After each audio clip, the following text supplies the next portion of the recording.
Welcome back to the Rodecast, guys. Hope y'all doing well out there. I'm your host, Rod, as always. And in this video, we're going to be looking at a couple examples of ICE and HSI going after the business owners as well as the illegal aliens that they're hiring. Now, this has been a criticism that I've seen in the comment sections of my videos for a while, people asking why the business owners haven't been charged. And that is because ICE and Homeland Security has a certain strategy they're using. It's a bottom-up strategy where they're going after the most numerous maggots that we can arrest first, the people who ruin our lives and our quality of life here, which is the most numerous number of illegals that are infesting this country. So they're going after those people first. Leave us alone, because we're coming over here to war. We're not coming over here to rob. We're not coming over here to do things wrong. Which I agree with, but you also need to go after the business owners because you have to make sure that there aren't these Americans, most of the time white people, who are providing opportunities for these illegals to come here and get these jobs. It's a job site Jeb Schaefer of Schaefer Construction hired subcontractors to work on. Like family to you.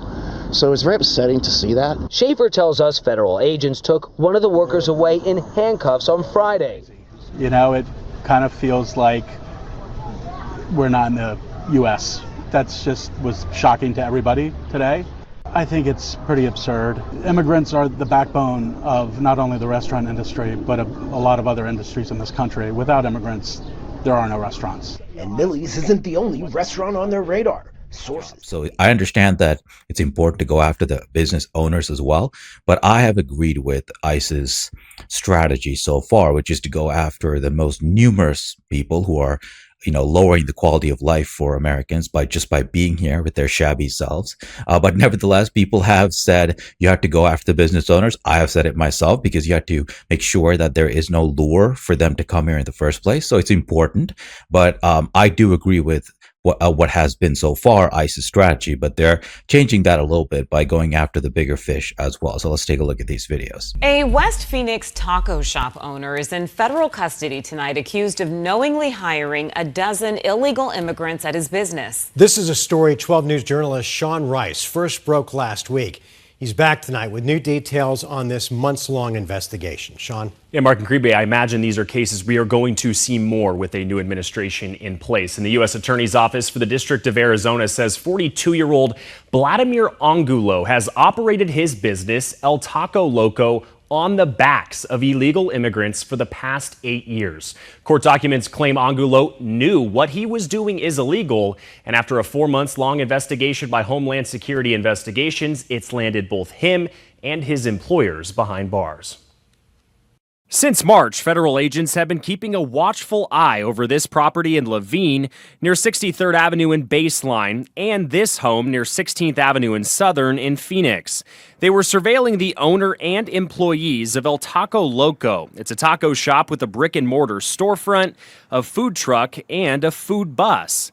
Last week, investigators executed coordinated search warrants on both properties. They arrested the shop owner and his employees, all of whom the feds claim are not U.S. citizens. So I just want to say at this point, the reason that it's very difficult to go after the business owners is because what happens is the business owners have reasonable ways to say, we didn't know that we were hiring illegals. Now, it's really hard to prove that they knowingly hired them. That's the problem. The law requires that the government prove that they knowingly hired illegals. And that's difficult because sometimes the illegals just lie to the business owners and they use fake credentials to get hired. Now, it's very difficult for ICE and Homeland Security and ultimately the DOJ, if they go after them, to file charges, it's very difficult to prove that they knowingly hired them, okay?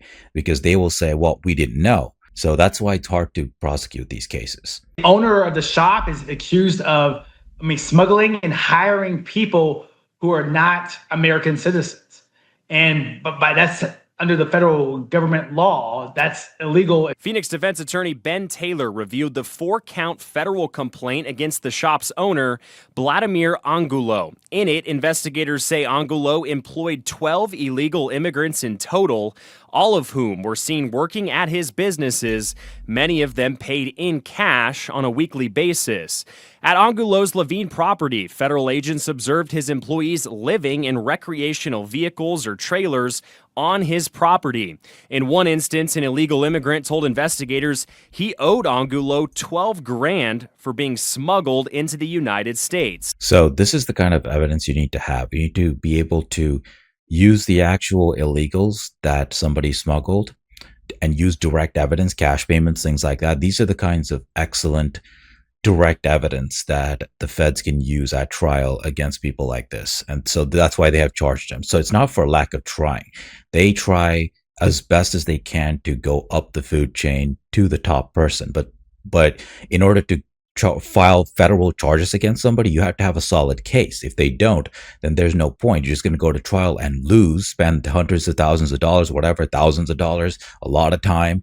So it's easier and smarter to go after who you can get instead of trying very difficult cases and possibly losing and wasting all your time. So when they have a solid case like this one, they prosecute. When they don't, they wait until they have a better case to go after. Angulo is now tasked with defending against an accusation he knowingly transported, employed, and protected his employees, who he knew had no legal way to work in the United States. Defending these type of cases are very hard because it's a very strict law. If you're here in the country and you're here not with any sort of work visa or a citizenship, you can be deported back and found guilty in the court of law. The punishment for a guilty verdict at trial, up to 10 years in federal prison and deportation back to Mexico, where Angulo and his employees were born. This kind of immigration enforcement a priority for the Trump administration as they zero in on other businesses who may be trying to skirt federal laws in favor of cheaper labor. This is definitely a warning and a deterrent for other business owners who might be doing similar acts as this current employee. Because if you are doing this type of illegal hiring or human smuggling, it shows that ICE might come and raid your business. Sean Wright. And here's another business owner who was also recently detained by ICE. Moises Sotelo was detained on Thursday on his way to work. He owns a vineyard services business in Newburgh. According to ICE, he is still in the immigration detention site in Tacoma and will stay there until his removal. We did a search of Oregon court records and found a couple speeding tickets for a person with the same name, but one with an extra L in his last name, and the citations stretching from 1997 to 2021. His daughter says she still hasn't received any explanation on how her father was and why her father was detained.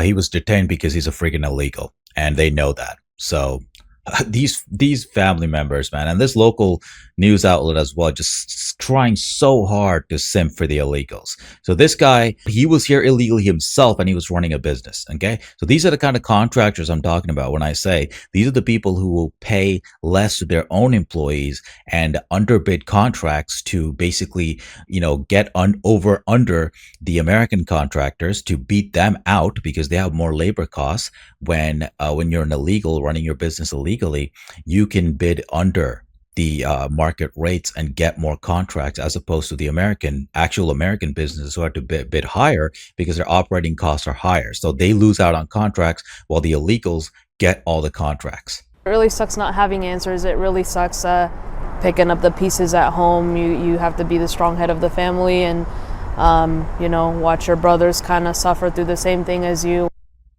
Alondra. No, you don't have to suffer at all. You can get your ass back to where you came from. Your parents brought you here, anchor babies, and it's not our problem that your illegal dad was arrested by ICE after breaking the law. So these sob stories don't get any empathy from me. These people always try to use this crap to try to make white people feel guilty, and people like a woman you're watching on the screen who bleeds their hearts out for these disgusting illegals. They do this on purpose. They break our laws, invade our country, and expect us to feel sorry for them. Not going to happen. Not by me. Sotella Garcia says both her parents initiated the process of becoming citizens last Yeah, year. everybody's in the process. Everybody is in the process. After they're arrested by the authorities, everybody was trying to get citizenship. They had 20, 30 years, nothing. But they're always trying. Everybody's always trying. Here we have ICE executing search warrants on other businesses, this time in South Dakota. We were in Madison, South Dakota today to execute 2 criminal search warrants based off of investigations of audits that were conducted on the 2 businesses several months ago. The audits were for I-9 verifications of employees.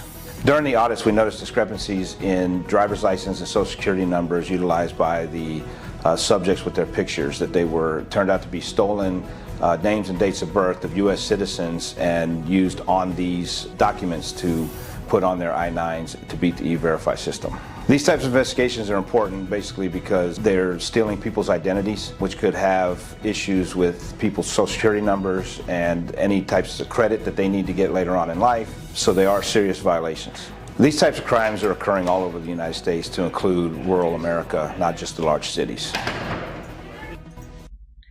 So that's another example of what they're doing. So in this case, they're going after 2 businesses. So this is the beginning of the investigation. When they do this kind of investigation, they're looking to see who exactly the violation was conducted by and who knew about it, right?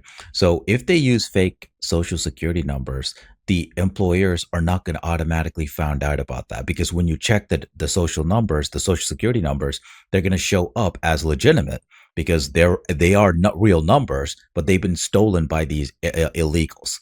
Okay, so the business owners aren't the FBI, so they're not going to be able to track that all the way down and find out the crime. So they will consider these 2 people to be legit workers. So it's not necessarily the business's fault for hiring them. If you do further investigation, you find out that they were fake social security numbers, then that's when ICE is tipped off. That's when the DOJ gets involved. And for example, in these 2 businesses, if they find out that the employers knew about it, then the employers will get into trouble, as well as the people who have already been arrested, who are the smaller people on the ground, the illegals themselves who've already been arrested. So that's a similar thing that happened here. First, you investigate from the bottom.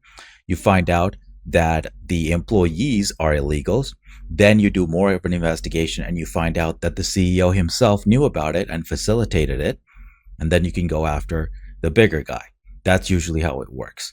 Okay, it's very difficult to just automatically go after the CEO or the top guy himself, because it's hard to get to that point, because you have to prove that he knew about it, he facilitated it, and that way you can go after charging him as well.